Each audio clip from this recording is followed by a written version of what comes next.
Bergelut dengan waktu, dari Senin sampai Sabtu, mereka harus mendaki gunung dan menyeberangi sungai yang tiba. Tak ada kata lelah di sini. Setiap perjalanan selalu dilalui dengan ceria dan canda. Mereka enggan untuk protes, sebab mereka meyakini bahwa ini mungkin salah satu jalan untuk menjadi pribadi yang sukses.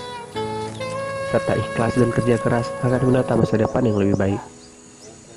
Maka dari itu, terjalnya gunung dan derasnya arus sungai tetap dilalui mereka guna menuntut ilmu.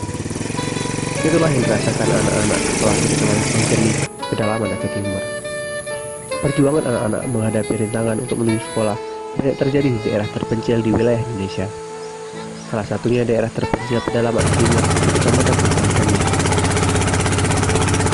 Tidak lagi gratis, daerah ini dikelilingi oleh dua buah gunung, yaitu Gunung Mendahara dan Gunung Katapa, hingga terdapat beberapa sungai di sekitarnya. Pada saat tim menuju Kecamatan Pangcernih sudah dicampur dengan beberapa tantangan, baik jalur darat maupun jalur air.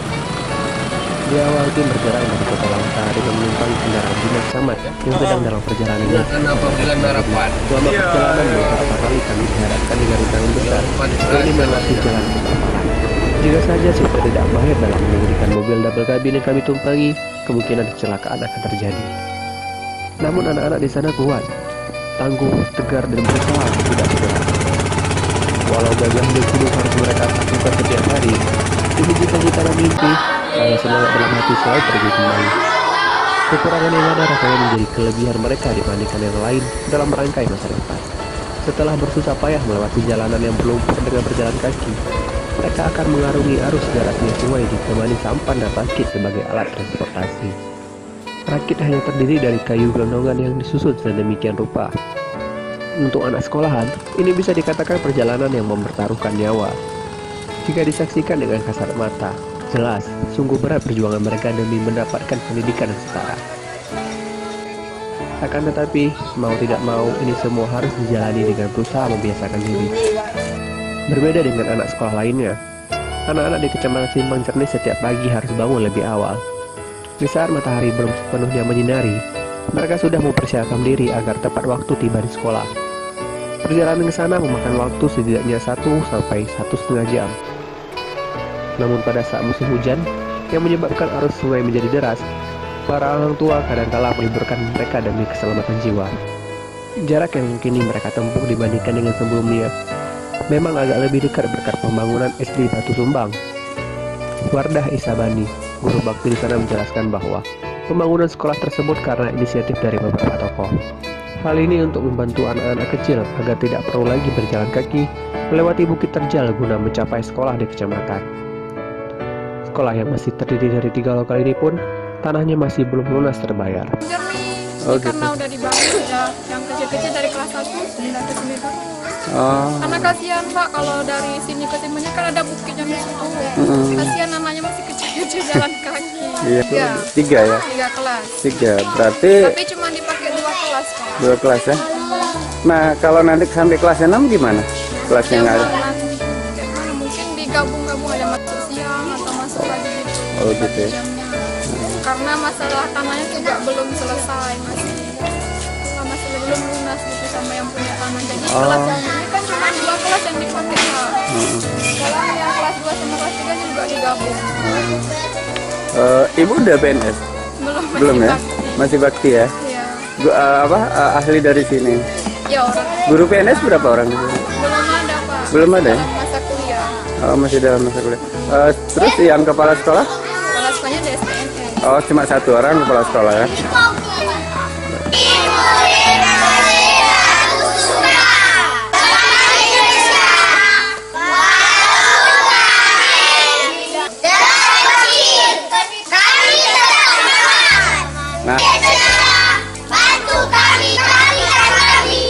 Namun walau demikian, menurut Sri Wahyuni, yang merupakan seorang guru bakti dari SMP Negeri 1 Simpang Cernih, kedisiplinan masih sukar diterapkan di sekolah tersebut.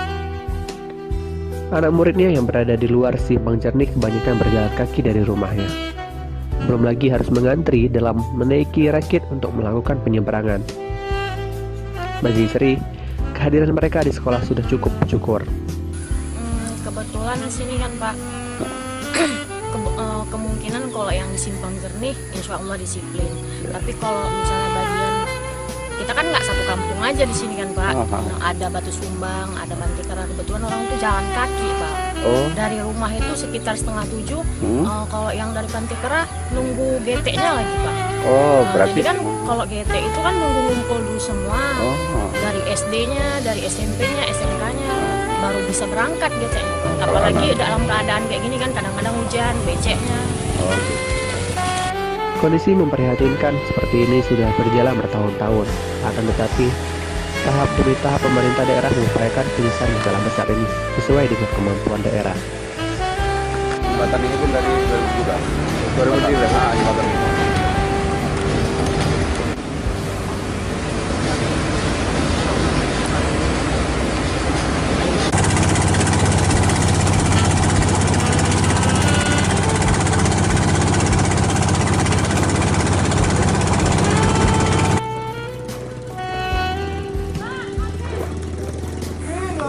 Banyak sekali anak-anak putus sekolah di Kecamatan Simpang Jernih karena tidak sanggup menghadapi tantangan besar yang mengakibatkan kejenuhan bagi mereka. Rata-rata mereka lebih memilih membantu orang tua ke ladang daripada setiap hari harus melawan arusnya sungai. Yang menjadi catatan besar para guru yang ditempatkan di Simpang Jernih harus sangat ikhlas dengan keadaan tersebut. Di samping melawan arus sungai juga harus melawan tanjakan gunung yang berlumpur serta jurang yang siap memakan korban. Debbie Aryansyah, guru SD depan Panti Kerja Simpang Jernih, menyampaikan bahwa kondisi sana memprihatinkan tapi patut disyukuri karena masih bisa bergerak dengan adanya listrik. Kalau air besar Pak, ya kondisinya anak-anak kan tidak mungkin pergi sekolah karena membahayakan jiwa mereka sendiri gitu Pak. Seperti Bapak lihat airnya ini masih kecil ini airnya Pak, memang ya. Ini masih kecil ini. Kalau airnya besar itu sangat deras, GT ini pun tidak bisa lewat, bahkan bot pun mungkin tidak berani lewat. Jadi kondisinya dengan kondisi seperti itu, anak-anak tentunya mungkin kalau memaksakan jalan akan mengancam keselamatannya. Karena di sini kan belum ada SMP, belum ada SMA, baru ada sekolah dasar saja. Kebetulan penempatan di sini baru Pak, dari guru garis depan. Ya. Dari guru garis depan. Guru garis depan, dan kebetulan saya ditempatkan di sini. Teman-teman lain di daerah-daerah lain di seluruh Indonesia. Di seluruh Indonesia ya. Bapak dari mana? Saya dari Aceh juga, dari Simelu. Simelu ya? Iya. Ya. Terus gimana perasaannya sampai di sini melihat kondisi seperti ini? Memang udah siap dari awal atau gimana? Ya, kalau saya kebetulan saya kan kuliah di Universitas Pendidikan Indonesia, Pak. Jadi artinya saya di sini itu memang sudah dari awal ditetapkan di sini, dari mulai kuliah sudah dipersiapkan. Jadi untuk kesini mungkin kalau saya bukan sebagai beban, tapi sebagai tanggung jawab gitu, Pak. Karena dengan begitu saya bisa membantu mencerdaskan anak bangsa gitu. Kalau enggak, siapa lagi yang mengajar Pak? Iya. Ada nggak harapan Bapak? Harapan tentu ada lah Pak, karena anak-anak tadi seperti yang Bapak lihat, kalau mereka tidak punya kesempatan untuk belajar, bagaimana bisa maju daerah di sini kan? Dengan mereka belajar, di sini juga sudah mulai ada lulusan-lulusan dari universitas. Dengan begitu kan guru-guru di sini juga bisa dari anak daerah sendiri. Kalau begitu kita nggak perlu susah payah ke sini Pak. Jadi karena orang-orang yang di sini sumber dayanya sudah memadai gitu. Harapan saya mudah-mudahan tempat ini bisa maju, dibangun. Mungkin dengan liputan ini juga pemerintah bisa dengar. Jembatan, saya pikir dananya sangat banyak kalau memang mereka mau mengalokasikan ke sini. Jalan juga sangat tidak memadai. Kalau jalan tidak memadai, seperti yang Bapak ketahui, kalau jalan tidak bagus, bagaimana perekonomian bisa jalan, pendidikan bisa jalan dengan baik. Lalu pembangunan pun sudah mulai berjalan. Hanya saja kendala menghadapi air besar yang menyebabkan anak-anak tidak bisa sekolah belum teratasi. Debbie sendiri yang merupakan lulusan dari Universitas Pendidikan Indonesia memang sudah dipersiapkan untuk mengajar di daerah terpencil. Sehingga Debbie tidak merasa ini sebagai sebuah beban, melainkan tanggung jawab. Kondisi terpencil ini kemungkinan besar sangat dapat dimaklumi oleh para guru. Namun kalau sewaktu-waktu diundang oleh Dinas Pendidikan ke ibu kota kabupaten, sangat menyulitkan bagi mereka. Di samping harus menempuh perjalanan 5 jam, mereka juga harus melawan resiko lumpur dan tanjakan terjal dan jurang.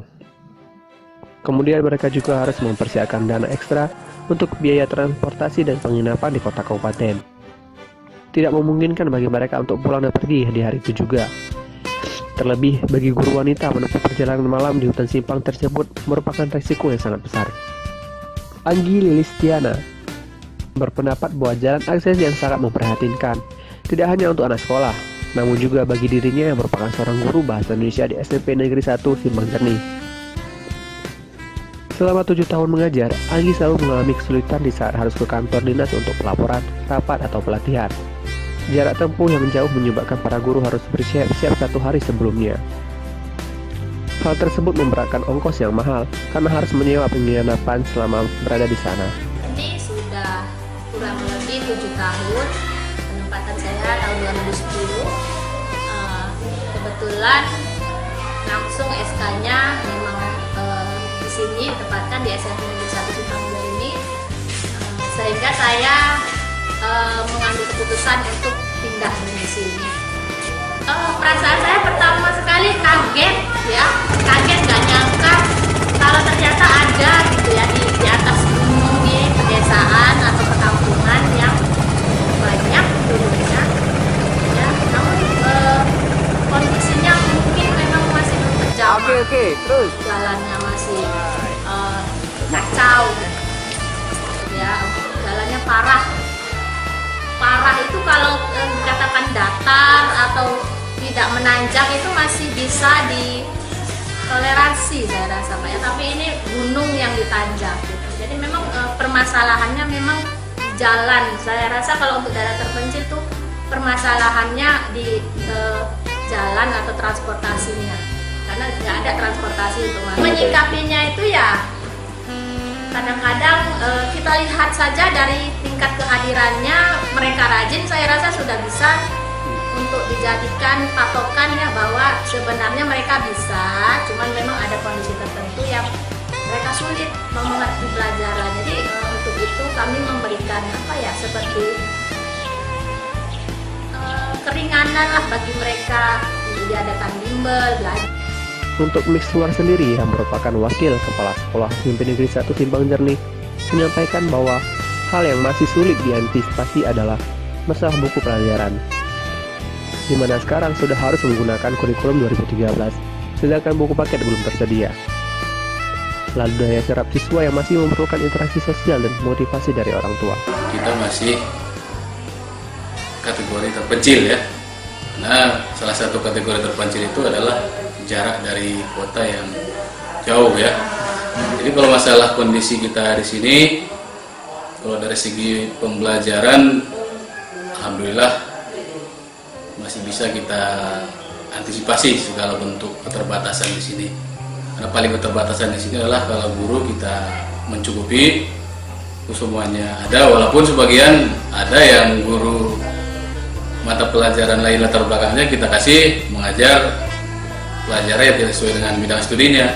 Contohnya prakarya ya, karena memang tidak ada guru ya kita kasih guru pai yang mengajar prakarya. Karena tidak ada, jadi paling tidak yang menjadi alasan kita anak-anak bisa belajar itu ya, tidak kosong, kemudian tidak berkeliaran. Karena kan paling tidak kita sebagai salah satu pimpinan di sini bisa mengantisipasi lah segala kekurangan yang ada di SMP Negeri 1 Simpang Jernih. Tapi yang sulit kita antisipasi saat ini adalah masalah buku pelajaran. Jadi kalau dulu masih ada internet di sini bisa kita antisipasi. Jadi kita bisa download buku-buku pelajaran, jadi bisa kita print, bisa digunakan oleh guru-guru. Jadi kalau kendala saat ini sebenarnya buku, apalagi sekarang kita sudah menggunakan kurikulum 2013. Ya, otomatis di kurikulum 2013 ini kan banyak juga materi-materi baru. Contohnya bidang studi saya, itu banyak itu pelajaran-pelajaran baru yang sebelumnya belum pernah dipelajari di PKN. Jadi kalau tidak ada buku memang sangat kesulitan ya.